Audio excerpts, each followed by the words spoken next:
a senior most person here who very soon we're going to talk to us about himself and why he's here and about Rema Ghana. The program is Wounds of the Heart. Whilst we are here to heal every form of wound that has affected your heart. Trauma, addiction, psychological or mental issues. Wounds of the Heart will bring experts and those who have gone through to share their experiences that will elevate you from where you are to another level where you will know that it is possible for you to quit addiction. This evening, I'm obliged and I'm happy to introduce you yet again another gentleman. And when the time is he, I will allow him to introduce himself. But before then, I want to appreciate you, my viewer, for sticking and staying with me. Silika Free, God bless you. Alpha, God bless you. And whoever is in support, God bless you. We are live on Hope TV GH, Facebook and YouTube. Please subscribe and share. Subscribe and share. All right, good evening. Good evening, sir. Well, from Dan, what's your name? Master from Ken Hammond. Yes. Ken Hammond. Ken Hammond, yes. All right, Ken. Who is Ken Hammond? Ken Hammond is one fine gentleman who once found himself using narcotic drugs. Okay. And, you know, throughout the struggles, trying to quit from it, couldn't. Until I found myself in Rema. All right. So before that, Rema, is Ken married? Is Ken a family man? Ken is now a family man. You know, I became a family man even after recovery. You know, recovery, yes, was recovering. Yeah, because I became addicted to these narcotic drugs at a very tender age. Ken, what happened? Actually, at age 14, you know, I was brought up in Tema. Okay. I grew up in Tema. Okay. You know how Tema lifestyle is like, you know what I'm saying? So where I was living, the hood, you know, we had this one drug baron around. And actually I was brought up in a Christian home, from a Christian background. And I was brought up very, very well. You know, I'm a humble guy, very, very humble, and a shy type. So it's like, you know, I was like everybody's heart in the hood. You know, very brilliant in school, respectful. So most people loved me so much. So I met this gentleman and kept like sending me on an errand, you know, yes, on errands. Until one day I realized that the man was, you know, selling something which I didn't know of. People were coming now and then to buy. And being curious, you know, I tried to know what it is. And I realized it was this cocaine and heroin. You know, there's difference between cocaine and heroin. Most people say, oh, we on cocaine. You know, some don't even use cocaine. They are on heroin. And some are on heroin and they don't use cocaine. Briefly for my viewers, what is the slight difference between the two? Cocaine is what we call crack cocaine. You know, because in Africa, we use the crack cocaine more than the cocaine powder itself. Yeah. One is a depressant. And then one, two is, how would I call it? It speeds you up. The cocaine speeds you up. And then the heroin, you know, calms you up. So let me say, the cocaine is a stimulant. And then heroin is a depressant. Fine. That's so concept. Yes. So as young as I was and being curious, you know, I got hold of some. You know, because at times he gives me some to keep, which I didn't know it was these harmful drugs. So when I got to know of it, I had wanted to try it. Then and then I met a friend. Then I had a friend, you know, we're not too close. But that friend was already a drug addict. He was a bit older than me. If I should mention his name, so I wouldn't do that. Yes, so now he's a big man, you know, somewhere. So, you know, he also taught me how to use it. So already I was curious to know what it was. So I tried it for the first time. So who gave you? Did you buy it or you? No, I didn't buy it. I took from what was given for me to hide, to keep. And We tried it. You and that big man? Yes, he made me try it. Okay. Because I talked about it to him. You understand? And so when I tried it for the first time, it was so heroin. nice. Heroin. Okay. That was my first time. It was heroin.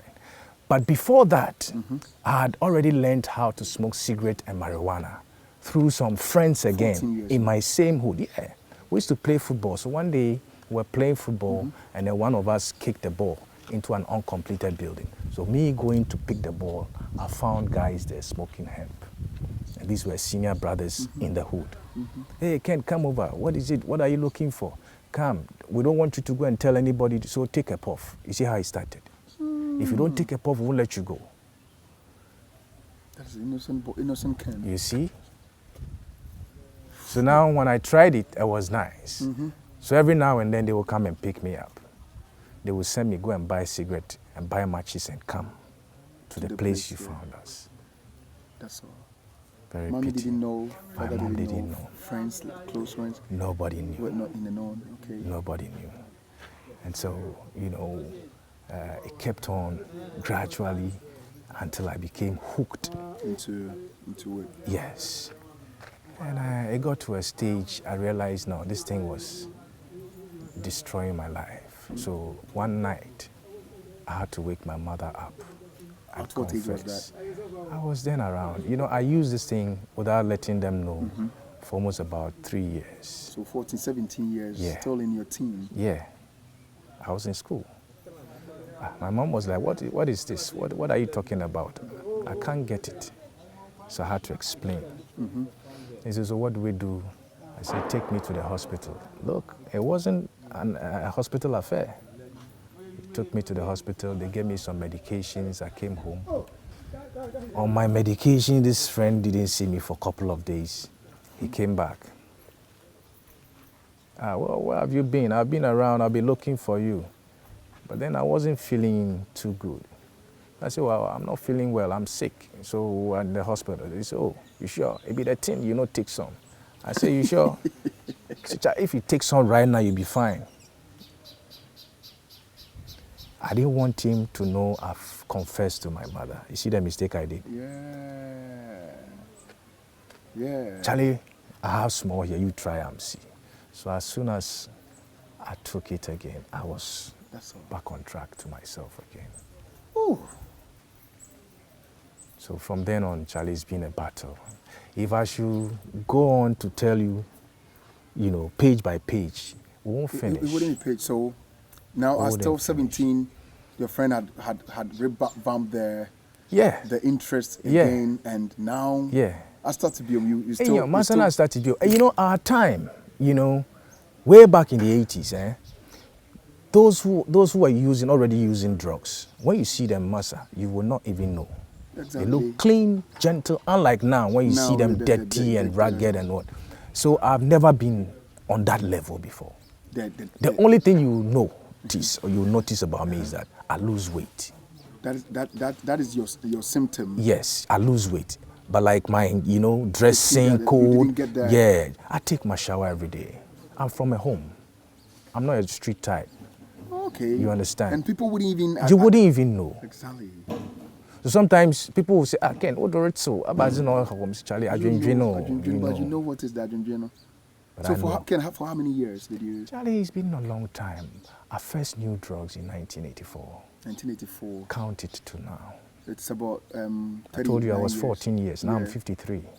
I was born in 1970. So 39 years down the lane. Yeah.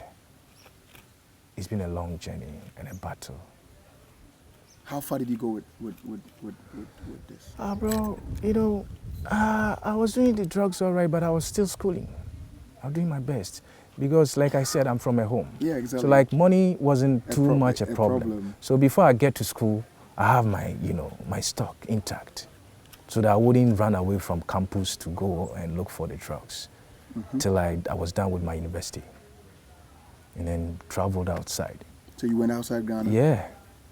I wouldn't want to, you know, mention, no, like that. So when you went out there? Out there, the same thing. I met some Nigerian friends.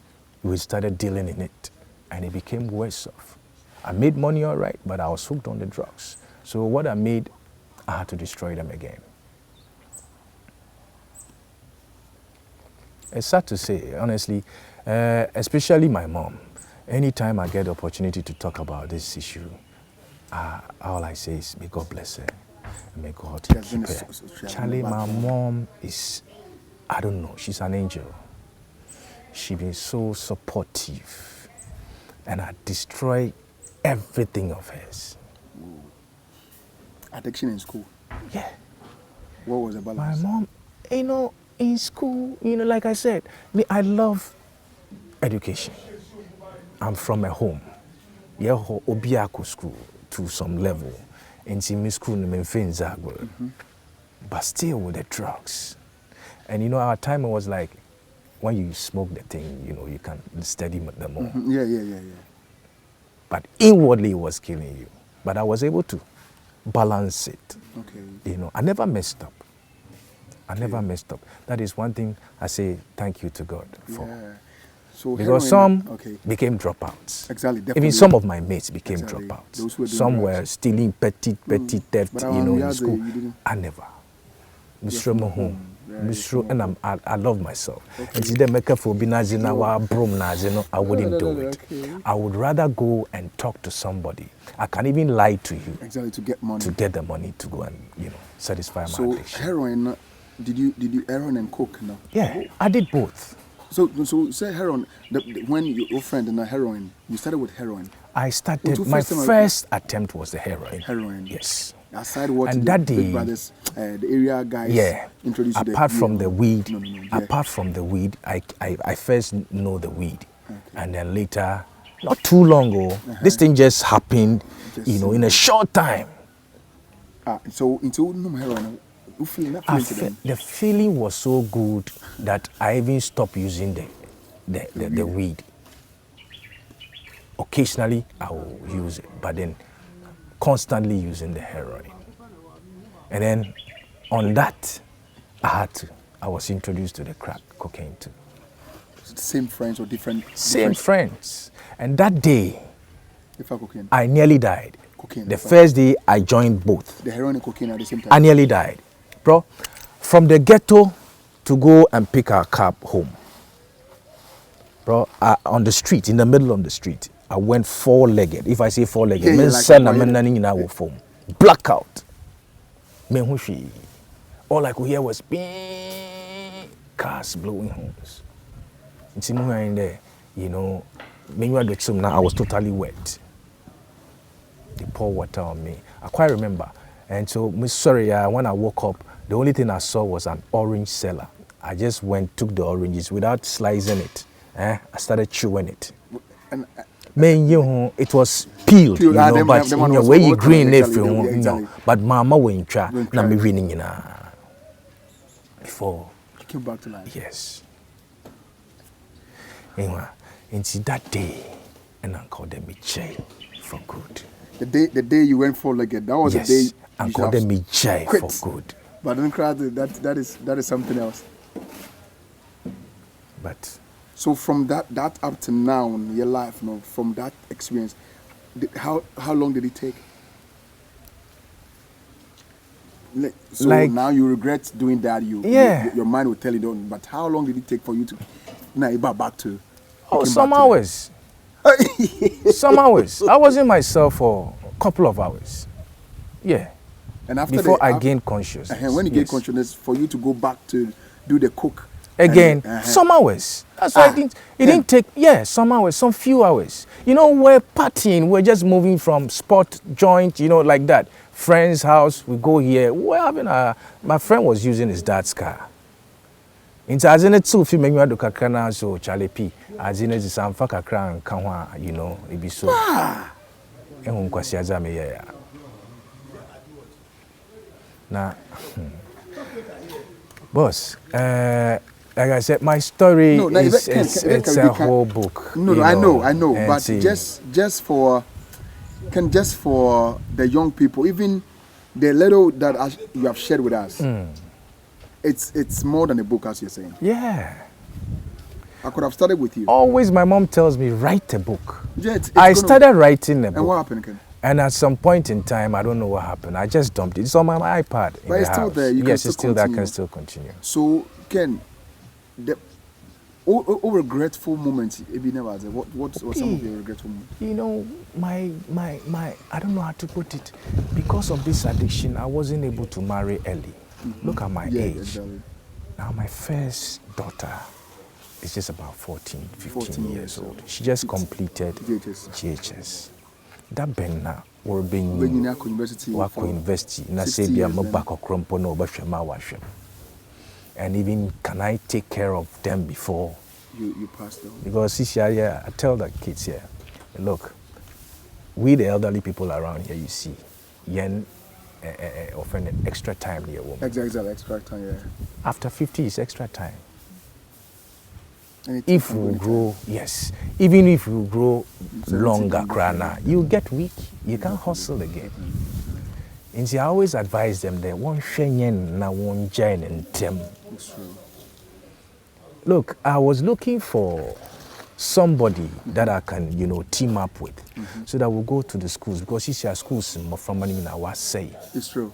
And apart from the heroin and the this thing and the cocaine, now what can one say now? A lot of people think, you know, is the worst. Boss, worst drugs are bad. Worst ones, tramadol, chronyashi. Now there's another one, them Voltic bottle here. It's like gas, obugum. Into boy do kakra na watch kakra na wakatado. Yes, it's like gas now. Gas, okay. Colorless. Okay. And that what is it's a stimulant, stronger stimulant than cocaine. Done in labs. Yeah. Your lab. Yeah. Or cylinder motor there, what on gas yeah until you here go by here in Ghana. I first saw it in Kumasi. Even this glue, carpenter's glue, people use it. We have the Blue Monster. Some of them, boss, when you take, you can work, you can dance, you can jump, you can run, you never feel tired, you know, till the next day. You know, so, I don't know, most of I cry in me, I say more, look, our churches, and our missions now, what astronomy is dying off. Yeah. Even if you want to do it, where is the help? Where is the help? Yeah, where is the help? Like yours now. Yeah. In the time there, you are doing this thing single-handedly. I prayed in my heart, I said, God, give him the grace to continue.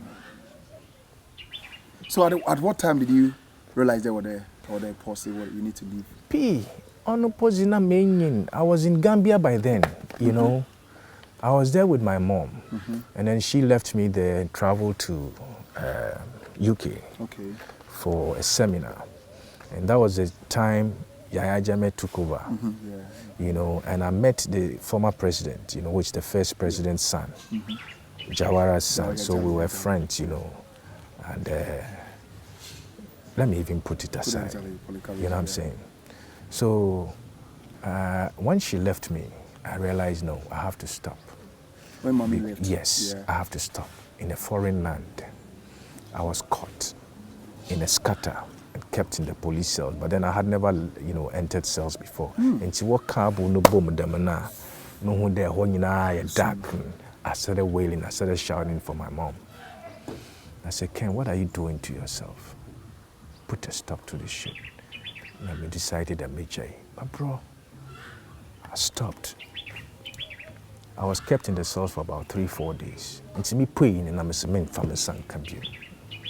I didn't eat for about a week because no appetite. Even water, I will pull it out, I will vomit. And after a week, and Sana, me regain, I started drinking water, eating light food. I was able to stay sober for about 2-3 months. Then I relapsed again. What happened with the relapse? What triggered the relapse? Anger. Ejai na kofi no. Now, already, you know, when you are in drugs, you lose trust. Exactly, from people, exactly. Because every addict has his own style. Exactly. And you know, it's like one Jewonji Popio, and it's a bibi kakre bipe. Then, yeah, exactly. Then, everybody pushes it. Yes, it will trigger. That love is no more there. Yeah. And so it's dangerous. And so I am awful, especially there. Bibi them no, I won't. Take their time. Family members, please take your time for us. So, Because you guys are supposed to welcome us well at home. Yeah.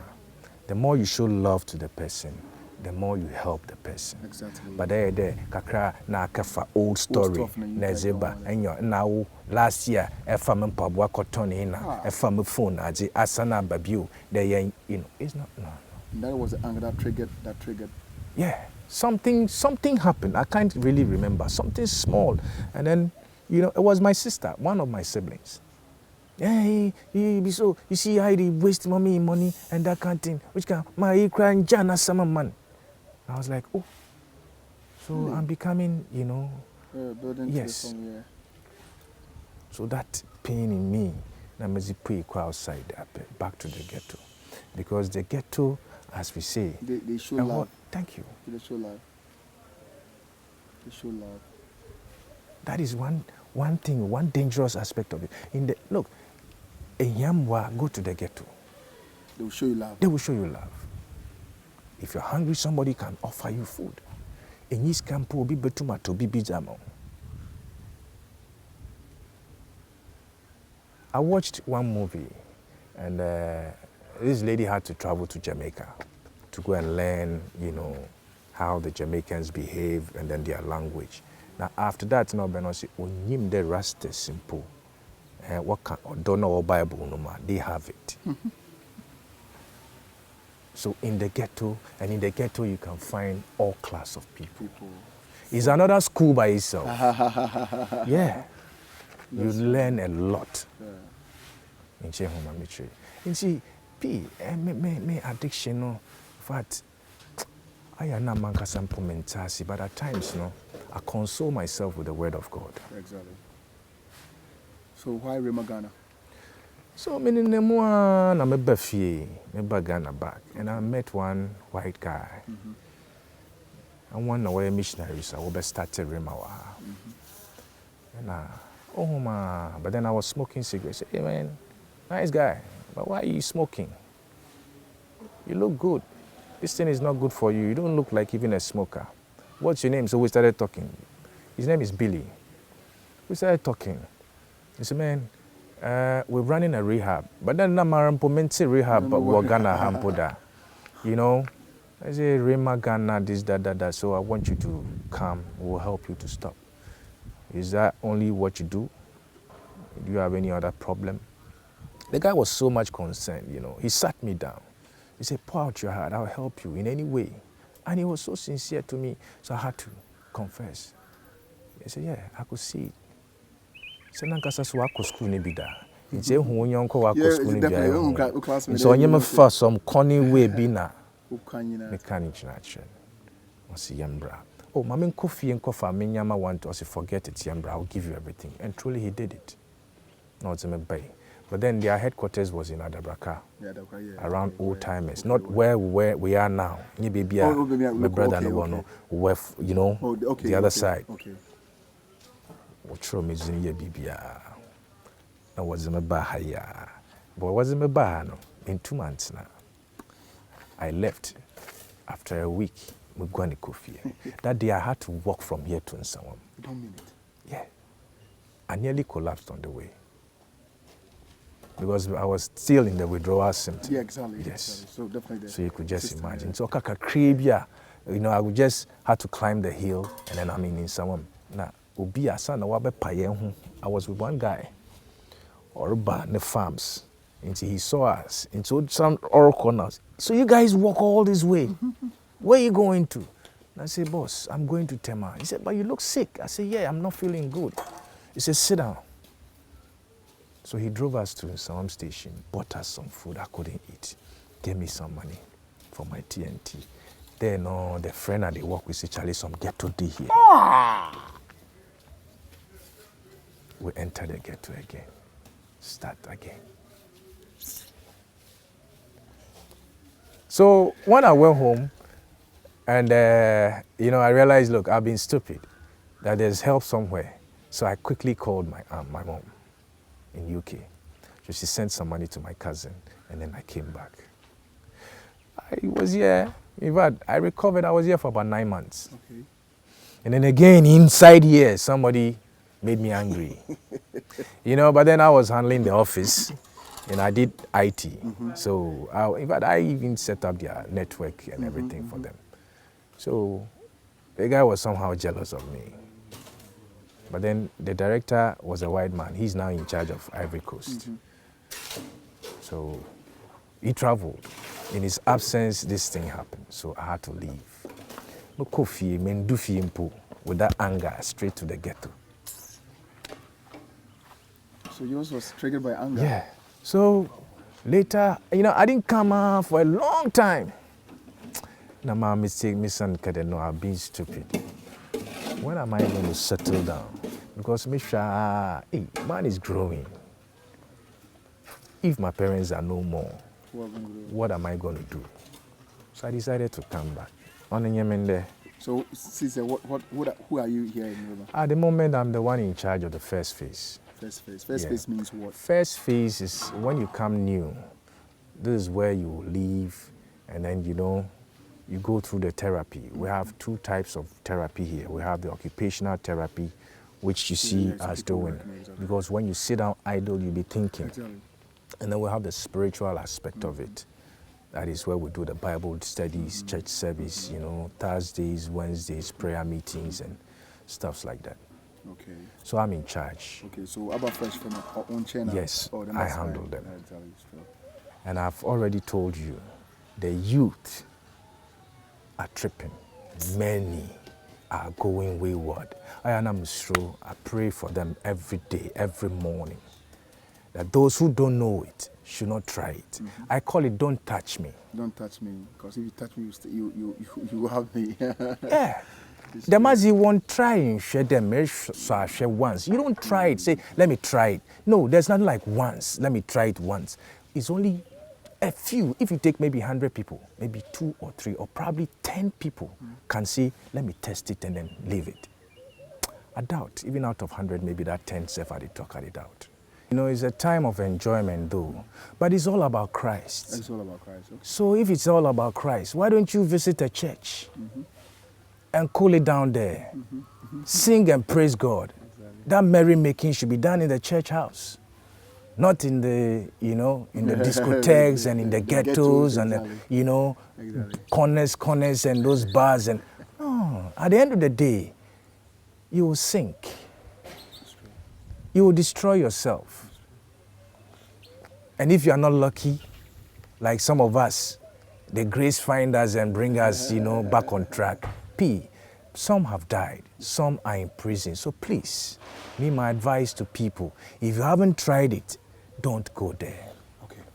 So Rhema Rehabilitation Center, Yeah. Ghana. Do you seek help? Do you seek for donations outside? Hey, that is the most important thing, because, you know, we are we don't make profit, we don't work, we don't get anything from where. We solely depend on donations. Okay. Rhema Ghana was started by some missionaries. You know, the founder himself, you know, is from Spain. So he sent those missionaries to come and establish Rhema Ghana in 1994. We started in Teshinungwa Estates. And then now it has, you know, all over, you know. And even now we have the children's side. Yes. Yeah, so we live on donations. So what will be your call to people who are watching? I am going to plead to everybody, corporate bodies, individuals, whoever, anybody who can come and help us grow. So that at least we can also spread our tentacles. Because we only don't look at ourselves here. We go out to the ghettos, we send food, we do it.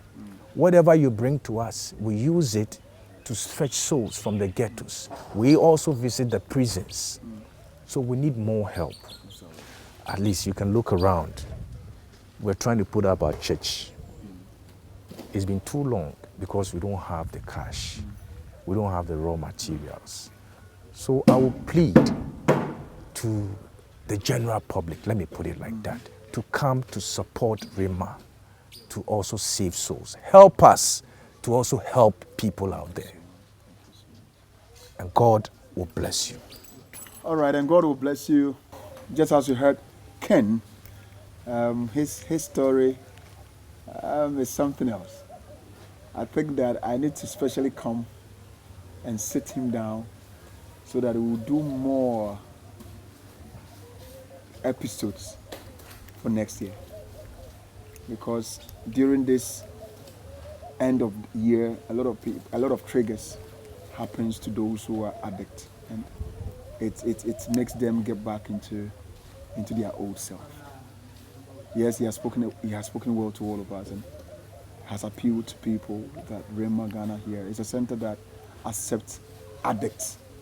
And by the time you get here, you will leave as a recovery person, free, and you can use yourself to also advocate for the quitting of addiction, any form. I am pleased and I'm happy for them to receive me here. Please, if you are thinking of helping any facility, then Rhema Ghana should be your priority, so that at least you can also come helping them, for them to also help other people. They feed a lot of people. I've seen a lot of addicts from Moframa to painful, and I'm even wondering, are they also in recovery? But hey, yes, they are. You are privileged and honored by God for you to watch these episodes. It is telling you that quit from addiction. If you can't, Rhema Ghana can help you do so. Mr. Ken, God bless you so much for your time. God bless you too. And I know and pray that I'll come for you alone. You're welcome. For you alone. For Ken You're alone. welcome. You're welcome. And I'm throwing that promise for my viewers there. It will be you alone, because you're welcome. After watching, people will tell me, Pastor, Papa, no, yes, I'll come for you alone. So you're welcome. We'll sit and share all the experiences that you're we welcome. And for you who have been the regular viewer, supporting Hope TV by viewing, God bless you. But yet, I still drove all this way here. We need support from you guys to go to the unentered areas, to bring out people, to share their experiences, just as you have enjoyed this weeks of experiences from Rhema Ghana. I know God will bless you. Alpha Arts, we much appreciate. Slick Afrik, God bless you. And God bless whoever would want to support Wounds of the Heart from today. And don't forget Rhema Ghana as well. May the Lord bless all of us. I've been your regular host, and the name is Pastor Dan Abedi Bideba. I'm out.